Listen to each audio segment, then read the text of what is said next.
He just waved his hand lightly. The missile next to him shot out. The missile broke into dozens of nuclear warheads in the air and landed precisely at the target. And this powerful weapon is from the hands of Tony Stark. But Tony could never have imagined. These weapons of his own creation nearly cost him his own life. After he showed his work, a missile hit their convoy. The team responsible for protecting him was also wiped out. Tony watched as his bodyguard was shot dead. Tony got out of the car. But when he hid behind a rock and prepared to call for support, an unknown object suddenly landed next to him. And he looked at it. It turned out to be a missile he developed himself. However, it was too late for him to run. The powerful shockwave sent him flying for hundreds of meters. His blood kept flowing out, and that was the beginning of his nightmare. His consciousness was hazy. Tony just felt his body being stirred. The piercing pain made him scream. But then, he was covered by someone and fainted. He woke up like this. The long and narrow hose was inserted directly into his lungs. It took him half a day to pull all the tubes out. He didn't know if the man in front of him was good or bad. Tony could only turn over cautiously. He felt like he was being grabbed by something. Tony turned around and looked. A battery was directly connected to his body. He quickly removed the bandage. He saw a round piece of metal embedded deep in his chest. He didn't know what was happening to him, but he was certain. He was doomed for the rest of his life. He asked the man what the ghost was on his chest. The man said he would have died without it. It turned out that Tony's blood vessels were full of shrapnel. The electromagnet in his chest stops shrapnel from flowing into his heart. But it also means that he's going to be on a battery for the rest of his life. Then the terrorists who caught them broke in. It turns out that their real purpose is to let Tony build his latest new weapon here. They also showed Tony the arsenal. They have all the materials they want. But this scene left Tony completely dumbfounded. Because these weapons are all from Stark Industries. However, Tony's original intention of making weapons was to maintain peace. But now it has become a killing weapon for these people. His faith began to crumble.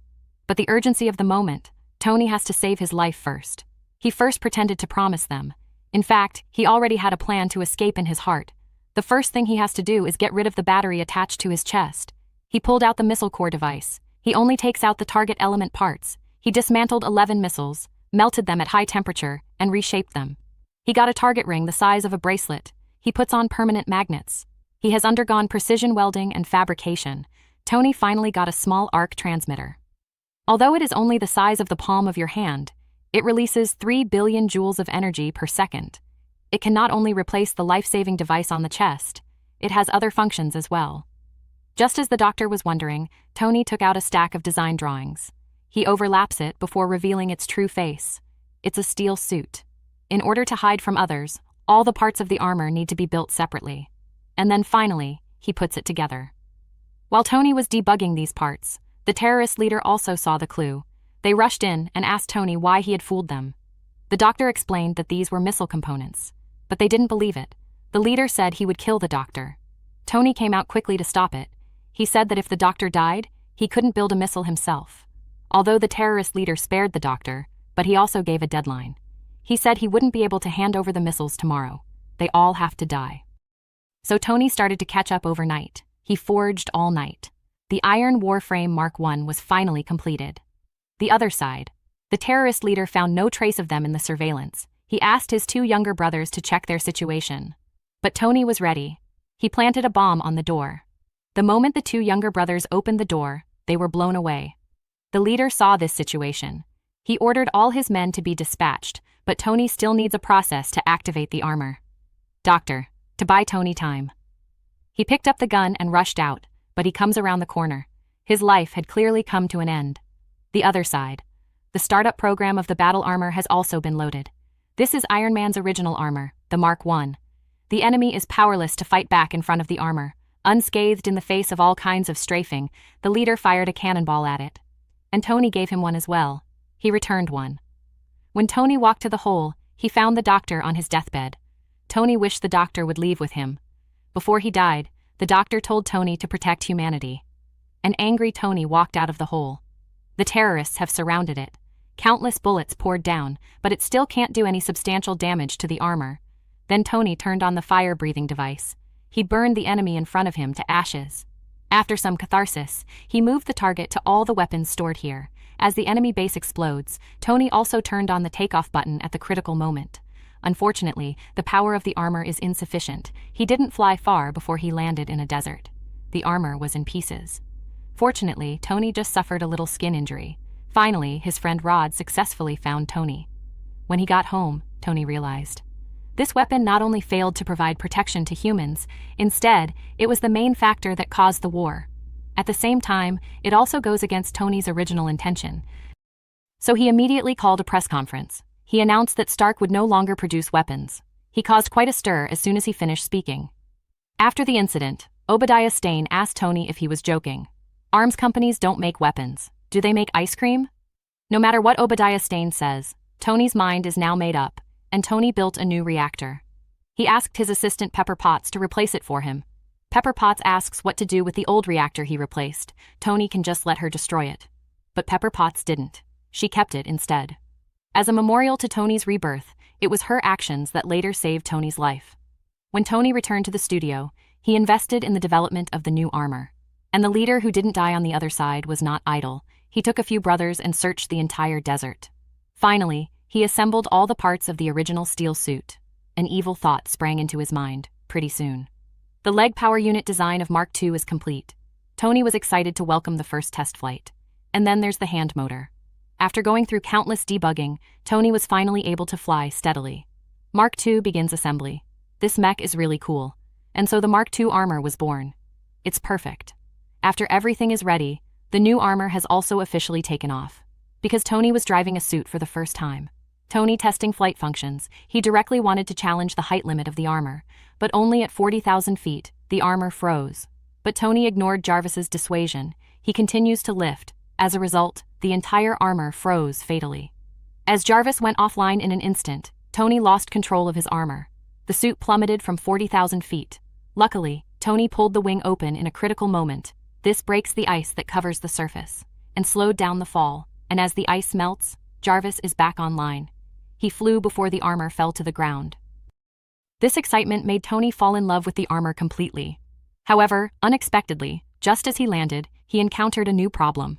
Since the Mark II is too bulky, when landing, it smashed through 3 floors. Originally, Tony was still depressed about this injury. But when he saw the birthday present Pepper Potts had prepared for him, Tony felt better immediately. So he worked even harder and started developing the Mark III. In order to solve the problem of overweight fuselage, Tony used titanium alloy directly this time. Not only does this not sacrifice the strength of the fuselage, it's much lighter. In terms of color scheme, he is referring to his own red classic car. He promised to be as low-key as possible while being ostentatious. Jarvis did the rest of his work. It's time to show up after disappearing for so long. He didn't expect it.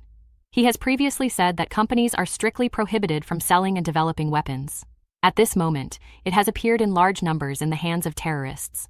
There must be an insider in the company, so Tony comes home. At this point, Mark III has been basically completed. He watched TV as terrorists with their own weapons slaughtered innocent people. This aroused his angry heart. He's going to let the terrorists know what the roar of steel is. Tony fell from the sky in a brand new Mark III suit. He's a palm shot at the terrorists. Facing the terrorists who held hostages, Tony also took aim secretly. Even the bad guys hiding behind the wall were dragged out by Tony. Leave it to the refugees. But just as he finished his mission and was about to go home, he was ambushed by enemies in the shadows. Then Tony fired a laser and destroyed the enemy's weapon. He went home. As he passed through military airspace, Tony was mistaken for a UFO. He was attacked by military fighter jets. Tony called Rod to explain the situation. He got home safely. That night, Obadiah Stane arrived at the terrorist leader's stronghold. It turned out that he was the mastermind behind all this. It was he who planned to kidnap Tony. This time he came because he found out that this group of people had obtained a secret weapon, and that secret weapon was Tony's Mark I. The terrorist leader wanted to work with Obadiah Stane. The leader asked him to mass-produce this kind of armor. However, at this time, the terrorists have no use value. They were wiped out by Obadiah Stane. Tony on the other side calls Pepper Potts. Tony asked her to go to the company to help steal the list of weapons deals. However, when Pepper Potts copied the data, she learned the truth of everything. And just then, Obadiah Stane came into the office. Pepper Potts can only pretend to be calm. She quietly unplugged the USB stick and left here. Obadiah Stane also quickly turned on the computer to check the situation. He learned that the secret had been leaked. Then he ordered the scientists to shrink the arc reactor. Scientists are also aggrieved. Not everyone is Tony. Obadiah Stane is so angry and cruel, since you can't do it. Then Rob, so he paralyzes Tony with an infrasound weapon while he's not looking. Then he took out the reactor from Tony's chest. Tony, if he's gone, he'll die of heart failure within 15 minutes. Obadiah Stane wanted him to fully appreciate the pain of death. He also threatened to kill Pepper Potts. Tony is not going to sit still. He still has that warm heart, but his stiff limbs made it difficult for him to stand still. He could only drag his body and crawl with difficulty. He was climbing up with the help of the support of the box. But Tony's stamina has reached its limit. He collapsed limply to the ground.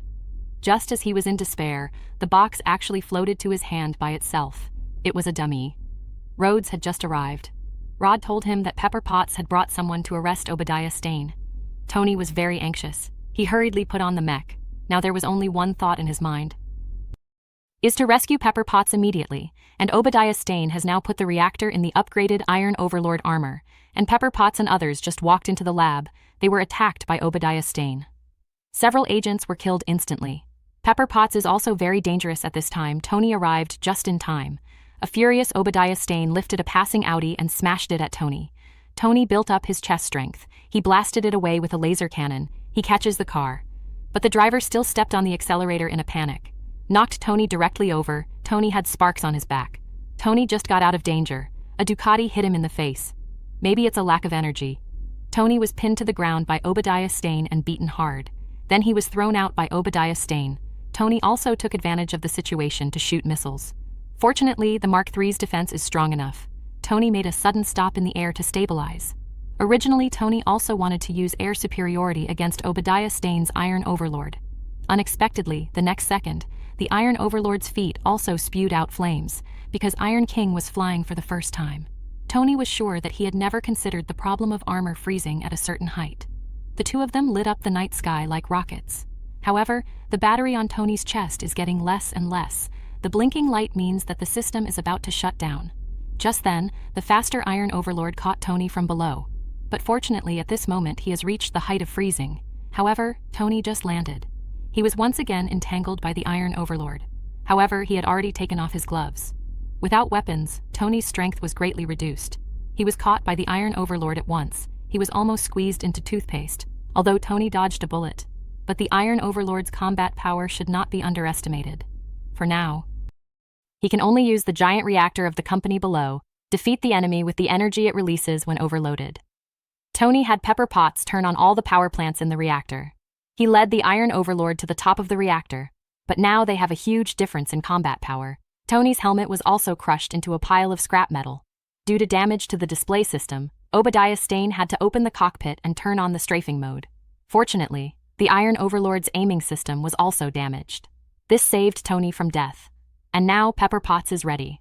Tony was determined to die with Obadiah Stane. Although Pepper Potts is reluctant to part, but there is no other way at this moment. The overloaded power supply caused the reactor to burst with tremendous energy. The shockwave sent Tony flying. This saved his life. But Obadiah Stane was not so lucky. A powerful current coursed through his body. Energy light waves go straight to the sky. When the energy dissipates, Obadiah Stane was completely unconscious. He fell into the reactor and caused a big explosion. He was wiped out on the spot, and Tony also lost movement at the moment. The reactor on Toner's chest shone with occasional light. It didn't take long for Tony to recover from his serious injury. Pepper Potts arranged the press conference for him. She was afraid that Tony would talk nonsense. She also carefully prepared the speech. At first, Tony could still speak into the speech. He lied that the company was damaged by bodyguards that night, and the machine caused the explosion. As a result, the reporter just questioned. He's about to reveal himself. Rod quickly reminded him to read the script. Finally, Tony claims to be Iron Man himself.